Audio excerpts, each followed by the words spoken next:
Hi there, it's Common Magician, and this is just a short talk. I'm on vacation with my family. This is not one of those really cool videos where I show cardistry from a yacht in the Bahamas, as some channels will do. It's just I'm at the beach at the Topsail Island, North Carolina. I've been coming here my entire life in the summer with my family. The family has been coming here every year since before I was born, actually. So it's our turn at the beach this year, and you can see the Atlantic Ocean.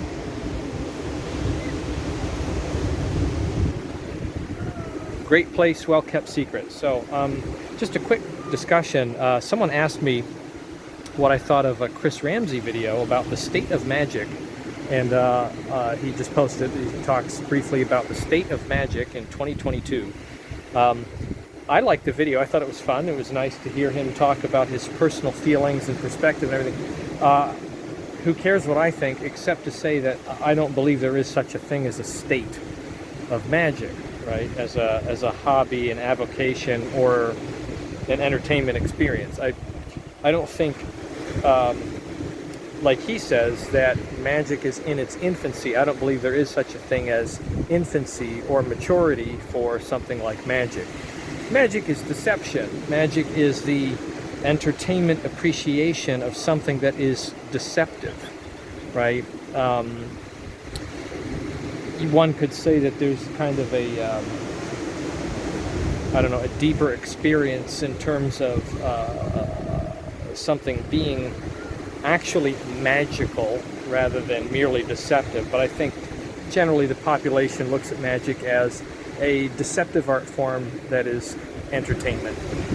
So what I do think is that magic seems to phase in and out of vogue in short periods of time, not over like long decades and 30 years, whatever. But some years to some years you have this kind of phase, this in and out of vogue sort of aesthetic of magic, depending on what kind of performances are being done.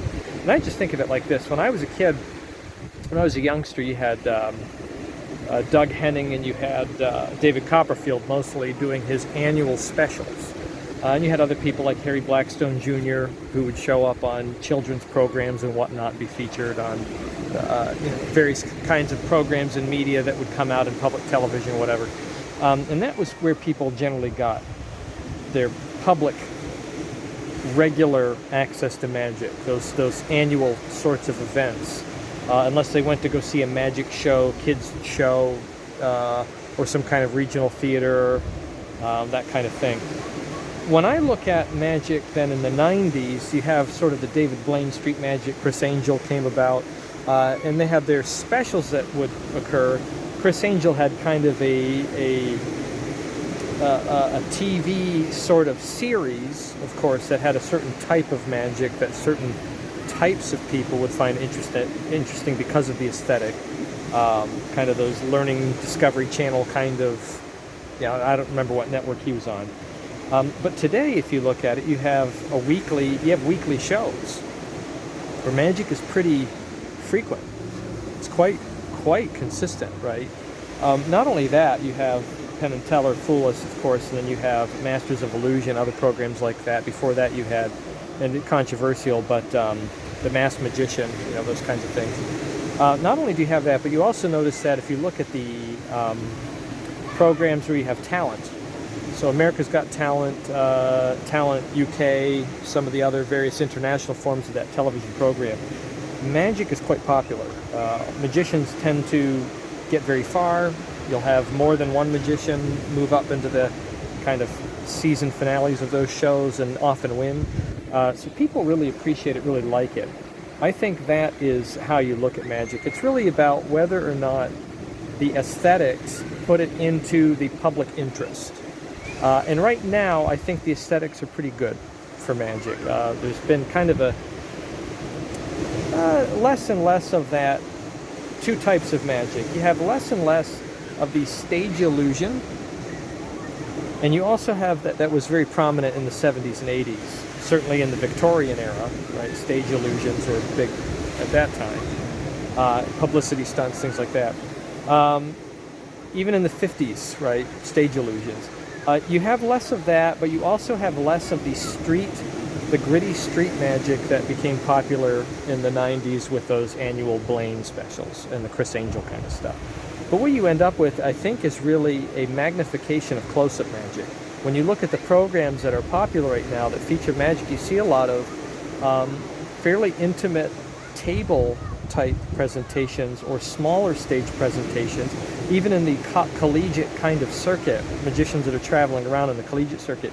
They're doing more intimate magic, even the Darren Brown kind of stuff, right? Intimate magic, but on a stage. That seems to be the aesthetic right now. So the nice thing about that being popular is that that's a type of magic that anyone can do with respect to venue. You can do that in a living room. I'm on vacation right now. I've been doing magic all week, you know, a deck of cards laying around and I can do something, or I can pick up an ordinary object and do something with it. And that seems to be where the aesthetic is at. And that's what I see. I don't see an infancy. I don't see a maturity. I don't see a beginning. I don't see an end. I don't see anything like that. There's no age to deception. Deception is, you know, legal or illegal. And deception will always be around. Magic being the legal deception. The choice to be deceived for enjoyment. And so long as the aesthetics, the beauty, the theme of deception for entertainment matches the desires of the audience, it becomes popular. Whenever those aesthetics change or come out of vogue with the interest of the public, then it dissipates. So that's how I see it, and it seems to be pretty good right now. I don't think that really changes for any large stretches of time. You know, fits and waves here and there. So anyway, those are my thoughts. Anyway, go check out the Ramsey video if you haven't seen it, State of Magic 2022. Those are my thoughts on it. No big emotional kind of pleas or, you know, heartfelt sentiments or anything like that. That's just how I see it. So good time to get into close-up. Anyway, good luck with that. Happy magicking.